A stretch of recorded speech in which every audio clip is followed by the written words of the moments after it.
Hello guys! Hello Pisces! Welcome dito sa aking channel, Polaran 888. Welcome! Alamin natin kung anong messages, vibration, gabay energy para sa inyong lahat. This is general reading. This is for the gateway portal opening. Simula ngayong August 8. So, titingnan natin ano ba ang advice sa atin ng ating spiritual helpers, ng guides, kung ano ba ang magsisimula sa buhay natin. So, tingnan natin to, Pisces. Alright, Pisces. First card mo dito is relationships. May magsisimulang relationships or pwedeng merong magbo-blossom.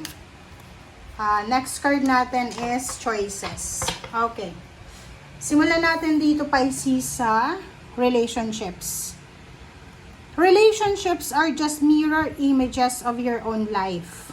How you feel and treat yourself, as well as how you react and respond to different situations and people around you. Be aware that every relationship is an opportunity for soul growth. Etong barahang to, siguro yung iba na Pisces, hindi naman sila makaka-resonate dyan. Bakit? Kasi, di ba sa buhay ng tao, kasi sinasabi dito na yung relationship daw natin, ay kumbaga mirror images of our own life. Yung parang mga choices natin. Minsan 'di ba, may mga relationship tayo sa buhay natin na wala tayong choice eh. 'Di ba? So sinasabi ng baraha sa dito na how you feel and treat yourself as well as how you react and respond to different situations and people around. Depende yan, 'di ba? Kasi minsan talaga wala tayong choices kundi mag-stay sa relationships. Okay, so this August 8, 2025, sinasabi ng baraha sa'yo dito na kailangan mong maging matalino. Maging aware ka na lahat ng relationship ay opportunity para sa soul growth. Yung parang, halimbawa, may pumasok sa yung isang tao sa buhay mo na hindi naman nagtagal, mayroon talaga siya na rason kung bakit pumasok sa buhay mo. May kailangan kang matutunan kung bakit pumasok yung taong yun. Okay? So, comment down below if you resonated dito na lahat ng mga situation, everything happens for a reason, relationship, or any mga events na yan. Okay? Choices. Sinasabi ng baraha dito na kung tinatanggap daw natin yung responsibilidad natin sa buhay and yung mga choices sa buhay, mga choices natin, ibig sabihin daw magaling tayo, powerful tayo. So, dito sinasabi ng baraha na before ka gumawa, Pisces, ng mga decision making or actions, kailangan mong makinig sa iyong intuition, intuitive wisdom, that's inside you, and apply it positively and constructively to your outside world. So parang sinasabi ng barahan na huwag tayong padalos-dalos, Pisces. As much as possible, kailangan nating magdahan-dahan sa mga choices, options, decision making na gagawin natin simula ngayong August 8. So kumbaga, huwag tayong rascal, huwag tayong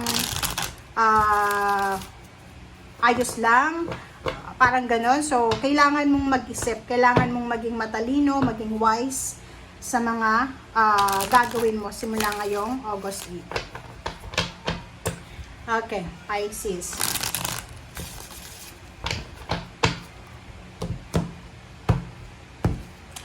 Okay. Ba yun? Okay, so first card natin is Justice. Second card is the Empress. So kung makikita mo sa barahang to, ang dalawang energy ng barahang to is power. Okay, power, encouragement, illumination, transformation. So sinasabi ng baraha sa'yo, Pisces, na may good karma na papasok sa buhay mo simula ngayong August 8.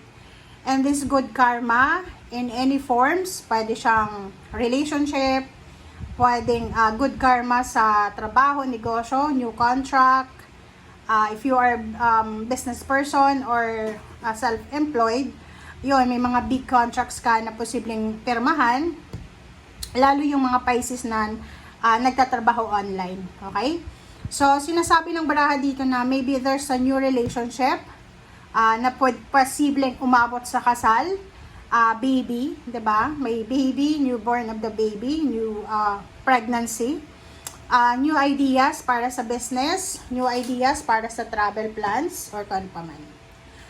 Okay, thank you. Okay, Pisces. Wow! Kung makikita mo dito guys, etong 3 na to na baraha, Justice, the Empress, and the Star, lahat sila major arcana. So, meron ka ng tatlong mabibigat na parang good news. Kumbaga big, huge na balita. Dito sinasabi na, yun, yung Pisces dito, sinasabi na starting August 8, pwedeng may new contract, karmic justice, karmic blessings, kung ano yung sinend out mo sa universe, ibabalik niya sa'yo in a positive way by new beginnings, mga pagbabago, enlightenment, confirmation, or kano pa man, or achievements. And dito sinasabi na, yun, the star sinasabi na mayroon ka na pangarap sa buhay na mahahawakan mo by the month of August. Okay, so by the month of August, sobrang masaya ang Pisces na to kasi sobrang ano niya kumbaga, sinasabi niya dito na ano siya happy and contented. And because of good karma, because of new beginnings, because of dreams, fulfillment of dreams, sinasabi ng baraha dito na medyo gagaan yung mga nararamdaman nyo. Lalo yung mga Pisces na problemado sa mga relationships or sa mga trabaho nila, kontrata nila, or kung ano pa man, kung may pregnancy or kung ano man na mga new beginnings na ginagawa nyo, medyo kakalma. So, kakalma ka this month of August, starting August 8. And sinasabi ng barahan na napaka-importante, Pisces, na magpahinga. Kasi hindi ka dapat nagmamadali. Yun nga sinasabi sir dito, trabaho man yan or negosyo, hindi ka dapat nagmamadali. Dahan-dahan lang. Okay, next is the Tower. O, diba? Sinasabi ng baraha sa'yo dito na may relationship na posibleng nasira ang babalik sa buhay mo. So, maybe this is intimate. Pwede siyang girlfriend, boyfriend, or kung ano pa man. Basta may babalik sa buhay mo. So, hindi ko alam kung gusto mong bumalik pa siya sa buhay mo or hindi na. Okay, next card. Wow. Meron dito, Pisces, na isang tao na posibleng gustong humingi ng tulong sa'yo, financial. So, moving forward, nakikita ko sa'yo dito na sobrang ganda ng direksyon na tinatahak mo. Kumbaga, sigurado ka, Pisces, sa kung ano yung gusto mo. But the problem is, meron dito mga tao na parang hindi sila makamove on sa'yo Lalo yung mga taong umaasa sa'yo financially. Nakikita ko na because siguro naglagay ka ng boundaries or naglagay ka ng harang sa sarili mo laban sa kanila, parang sa ngayon, sobrang galit na galit sila sa'yo. Okay? In the near future, since this is future, sinasabi ng baraha sa'yo, Pisces, na kung single ka, posibleng ikaw ay makatanggap ng proposal, wedding proposal, or job proposal na mataas yung sweldo.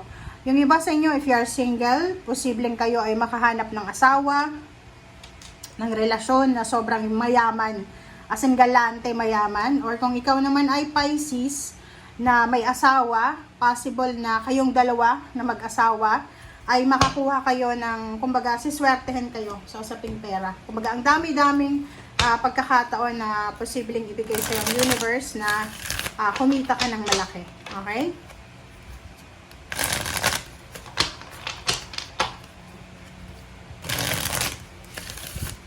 Okay, so tingnan natin kung ano ang, kasi ito ay simula sa August 18, so portal opening. Tingnan natin kung ano pa yung mga unexpected na happenings. Okay, the High Priestess and Ace of Swords and the Moon. Nakikita ko sir dito, Pisces, na yon, makinig tayo. Yun yung sinasabi ng baraha dito na lahat ng mga decision making mo ay kailangan mong pakinggan ang sinasabi ng iyong intuition. This is intuition, this is intuition. And alisin natin yung pagdududa, takot, panghihinayang. Okay? Kasi Like for example, may gusto mong mag-travel, gusto mong magnegosyo, and sinasabi ng barahan na hindi pa posible sa ngayon. So, pwedeng manghihinayang ka sa income, but sinasabi ng barahan na hindi mo dapat panghinayangan, you need to face it. Okay? Judgment. OMG. Diba? So, ang nakikita ko sa'yo dito, maybe hindi ikaw yung nanghihinayang, maybe may mga tao dito na nanghihinayang sa'yo. Okay?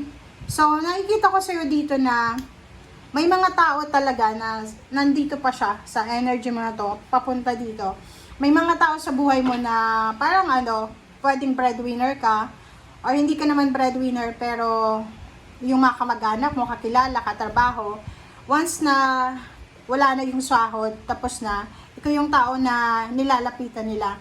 But now, nakikita ko na mayroon kang purpose, maybe nag-iipon ka ng pera, or kung ano pa man. So, yung mga taong ito na, or maybe may ginawa silang hindi maganda sa'yo, so, nakikita ko na napapaligiran ka, Pisces, ng boundary. Diba? May boundaries ka eh. So, maybe hindi ikaw yung naglagay noon ng boundaries, or maybe yung spiritual helpers mo.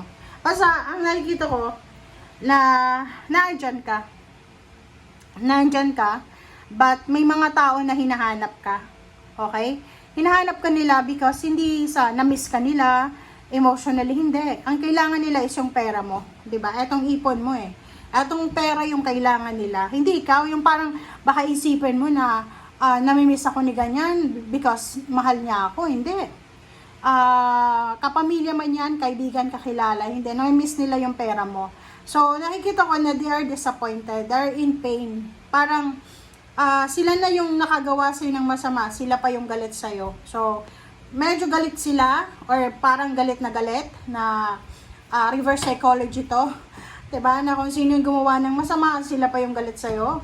And nangihinayang sila kasi wala ka na sa buhay nila. And this situation, guys, ay kumbaga naka-destiny siya. Yung parang sinasabi ng barahan na siguro kung ikaw lang yung magdedesisyon, hindi mo kayang umalis sa buhay nila. Bakit? Pwedeng sabihin natin kapamilya mo sila, kaibigan, katrabaho. But the universe decide kung sino at ano yung kailangan mong gawin. Sila yung may control. So, atong Wheel of Fortune na to and Ace of Cups, sinasabi na binibigyan ka ng pagkakataon ng universe na makapagsimula ng bagong buhay. Binibigyan ka ng universe na maging masaya ulit. Kasi, parang napapansin ng universe na marami kang, parang sa dami-dami mong minamahal, pinapakisamahan, parang wala ka ng natitira sa buhay mo. So, dito, there's a choice and option. So, sinasabi ng barahan na marami kang lesson na natutunan, lalo na sa nakaraang taon. Or maybe this year 2025, simula January until May, marami kang natutunan. So, dala-dala mo siya hanggang sa ngayon. And nakikita ko sir dito na kung ano man ang nangyayari sa iyo sa ngayon, just go with the flow. Kaya wag mong kontrahin na. Pag ayaw ng universe na gawin mo to, wag mong gagawin. Okay? Basta sinasabi ng baraha dito, makinig kayo lalo yung mga alam mo, naloko kayo sa pera, relationship, mga kaibigan, kapamilya, or kung ano man na medyo painful na ginawa sa inyo, shut the door. Okay? Wag nyo na silang papapasukin sa buhay nyo. Wag nyo na silang babalitaan ng tungkol sa buhay nyo. And alisin mo yung mga taong ito kasi toxic sila eh. And hindi mo kayang mabuhay ng matagal dito sa mundong ibabaw kung palaging toxic na tao yung kaharap mo. Okay? Wala kang extra energy guys. Kasi hindi nyo alam, yung toxic na tao, sila yung nagiging first reason kung bakit yung tao nai-stress. Pag nai-stress ka na, kahit anong klase na lang na sakit, pwede mong maramdaman. So, kung mahal mo yung sarili mo, kung alam mo na nandito ka sa mundo because you have purpose, ang purpose mo hindi para pasayahin sila, ang purpose mo hindi para i-please sila. So, sinasabi ng baraha dito, i-please mo yung sarili mo, i-please mo yung Panginoon. Yun yung pinaka-importante. And, ang pinaka-importante ngayon, diba pag gabi, anino mo nga, iniiwanan ka, lalo sa gabi. Ibig sabihin nun, diba, in times na madilim yung sitwasyon mo, marami kang problema, Kung sino-sino yung mga taong to na iniiwanan ka, na instead tulungan ka, pinagtatawanan ka, pagchichismisan ka pa, kahit hindi ka umasenso sa buhay, wag na wag ka nang babalik sa mga taong yun. Okay? So this is relationship and choices. Thank you guys. Bye!